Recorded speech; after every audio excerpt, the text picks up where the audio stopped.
네, 구약 성서 이야기, 이제 학개서를 한번 같이 공부해 보도록 하겠습니다. 학기 해가지고 이제 나의 절기다 이런 뜻을 가지고 있네요.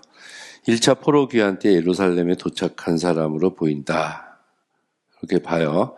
바벨론에 포로로 잡혀갔다가 이제 돌아올 때 왔던 이제 그 선지자고, 학계는 스가랴랑 항상 같이 나와요. 그래서 스가랴보다 2달 먼저 활동을 시작했는데 메시지도 거의 비슷합니다. 다리오 왕 2년 6월에서 9월까지 4개월 동안 사역했다. 이게 520년인데요. 이 학계 스가랴 정도 되면은 이제 BC 520년인데 몇 년, 몇 월, 며칠까지 성경에 나옵니다. 그 전까지는 우리가 그걸 찾아볼 수가 없거든요. 몇 년도 정확하게. 근데 성경에 아주 정확하게 이제 몇 년도, 몇 월, 며칠. 그래서 4개월 동안 4번의 하나님의 말씀을 선포하는데, 그게 6월 초하룻 날, 두 번째는 7월 21일 초막절 마지막 날, 세 번째는 그 제사장들에게 또 이제 던진 율법이고, 마지막은 수룹바벨 개인에게 준 말씀. 이렇게 4가지 몇 월 며칠 날 했다고 나오고 있죠. 자, 이제 586년도에 남왕국 유다가 멸망했어요. 바벨론에 의해서. 예루살렘이 철저히 파괴되고 성전도 파괴됐어요. 그 안에 있었던 언약궤도 사라져버렸습니다. 그리고 대부분의 지도층 인사들은 3차례에 걸쳐서 바벨론으로 다 옮겨졌고, 남아 있었던 사람들은 하층민들이었는데, 이들은 사실 종교적인 열심이 없는 무리라고 봐야 되고요. 또 이때 바벨론이 또 혼합 정책을 또 폈어요. 그래서 북쪽에도 벌써 아수르한테 멸망당해서 혼합된 사마리아인이라고 우리가 부르는 민족들이 있었는데, 남유다도 그에 못지 않았어요. 그래서 예루살렘에는 아무도 없다라고 봐야 됩니다. 그렇게 포로로 잡혀가서 50년이 지났어요. 딱 그때 그 바벨론이 이제 메대와 바사, 페르시아의 고레스 왕한테 멸망을 당하게 되고, 고레스 왕이 왕이 되고 539년도 바로 그 다음 해인 538년도에 칙령을 내려서 바벨론 시대 때 포로로 잡혀왔었던 모든 포로민들은 자기 나라로 돌아가도 좋다. 이것이 에스라 1장 역대기 마지막에 고레스 왕의 칙령이 나옵니다. 성경에. 그래서 돌아와요. 1차로. 돌아온 사람이 그 수룹바벨, 또 예수와 이제 학계 이런 사람들이 아마 같이 왔을 것이다. 이렇게 생각을 하고, 이제 에스라서나 역대기에 보면은 이 사람들의 그 족보가 굉장히 많이 나오거든요. 사람의 이름이. 바로 그게 포로 기환자들의 명단을 족보 형식으로 해서 적어 놓은 것이다. 이렇게 이야기를 합니다. 그러니까 예루살렘엔 아무것도 없었어요. 50년이나 지났기 때문에 사람도 없었어요. 믿는 사람도 없었고, 무엇보다도 성전이 없었습니다. 성전. 하나님의 성전이 파괴됐잖아요. 자, 그런데 이제 다니엘서 같은 데 보면은 포로기가 70년이다 이렇게 얘기를 하는데, 제가 50년이라 그랬잖아요. 그걸 왜 그러냐면은 성전이 파괴되고 성전이 완공되는 동안은 70년이에요. 70년. 그래서 586년도에 성전이 파괴됐는데 515년도 3월 15일에 두 번째 성전이 완공이 됩니다. 이건 딱 70년이에요. 그러니까 포로기는 50년, 성전이 파괴돼서 다시 재건된 건 70년. 이렇게 생각하시면 됩니다. 70일에 이런 말씀 때문에 그렇죠. 그래서 이제 와가지고 538년에 와서 성전을 지어야 되겠다 이렇게 생각을 한 거예요. 그래서 이렇게 온 사람들은 페르시아에서 이제 도움을 주겠다 그랬어요. 그리고 사실 50년을 외국에서 살았으면은 본거지가 거기란 얘기죠. 거기서 태어났고, 또 유대인들이니까 거기서 자리 잡고 살았겠죠. 근데 그 모든 터전을 다 버리고 척박한 땅으로 이 사람들이 돌아왔다는 것은 하나님을 향한 믿음이 없이는 될 수 없는 일입니다. 그래서 아주 믿음이 신실한, 여호와 하나님께 대한 믿음이 신실한 사람들이 왔다고 보여지고, 미처 오지 못한 사람들은 또 많은 뒤에서 서포트를 했다 이렇게 보여지고 있어요.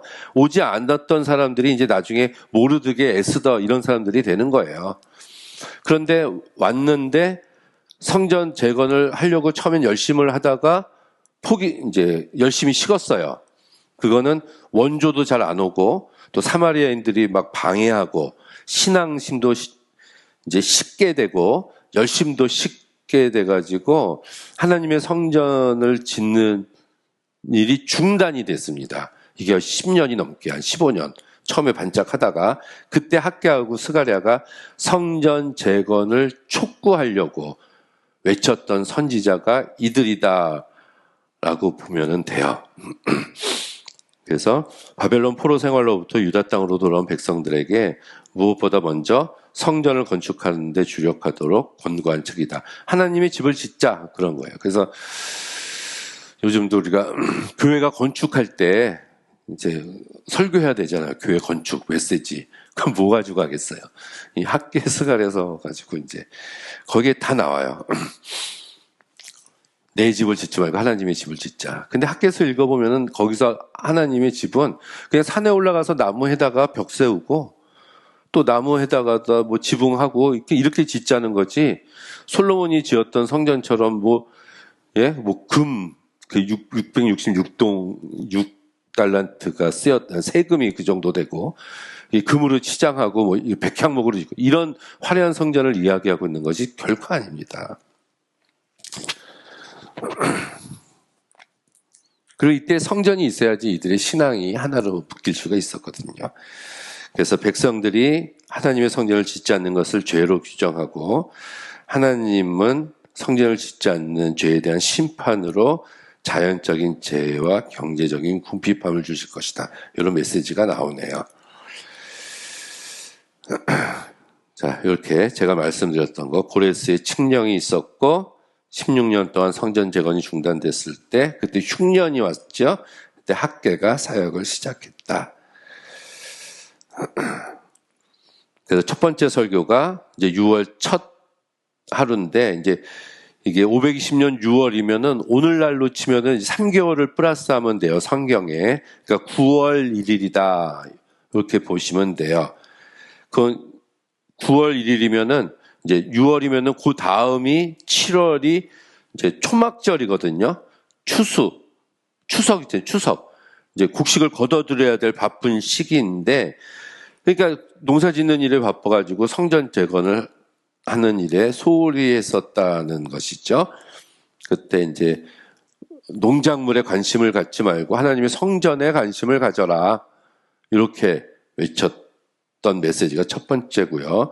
두 번째는 바로 그 한 달 뒤에 초막절 마지막 날에 이 초막절은 그 일주일 동안 지켰고요. 이 안에 유월절이 있고요. 유월절 후에 이제 광야 생활 40년 동안 광야 생활을 했었던 것을 기억하면서 7일 동안 장막을 치고 생활했고 마지막 날에 또 그 욤 키프림 속죄의 날 이런 걸로 지냈거든요. 초막전 날 뭘 읽었죠? 구약성서 중에서 전도서를 초막절에 읽었어요. 그래서 모든 것이 헛되면 헛되다. 이게 많은 걸 추수했음에도 불구하고 먹을 게 1년 중에서 제일 많은 날이 이 날인데 그래도 이 모든 것들은 헛되고 오로지 하나님만 헛되지 않다. 뭐 이런 메시지잖아요.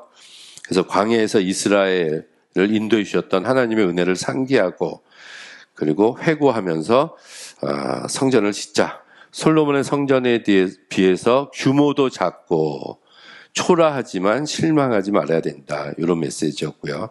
세 번째는 2달 후에 오늘날 9월 24일에 성전 재건이 시작된 지 3개월 되던 해 때 이때 또 백성들이 약간 또 열심히 식었어요. 그래서 그것에 대해서 학개가 꾸짖는 설교를 합니다. 그래서 백성들이 이제 복을 받지 못하는 이유가 형식적인 신앙과 이기적인 탐욕 때문에 그런 것이다. 이런 메시지가 나오고 마지막 네 번째 설교는 수룹바벨 개인한테 주어졌는데 예수 그리스도가 오시기 전까지 이 수룹바벨을 그 다윗 왕조의 메시아로 이렇게 생각을 했었습니다. 그 당시에 이게 이제 그 후손 세스바살 해가지고 후손이라고 이렇게 얘기를 하잖아요. 그 개인한테 주는 이제 짤막한 메시지가 이 학개서의 네 번째 설교입니다. 그래서 이 학개는 성전 재건을 촉구한 포로 귀한 백성들에게 주신 말씀이다. 이렇게 우리가 그 성경 각권에 대해서 이건 어떤 책이다라는 기본적인 그 정보는 우리가 알고 있어야 됩니다. 그거는 학개서 여기까지 하도록 하겠습니다.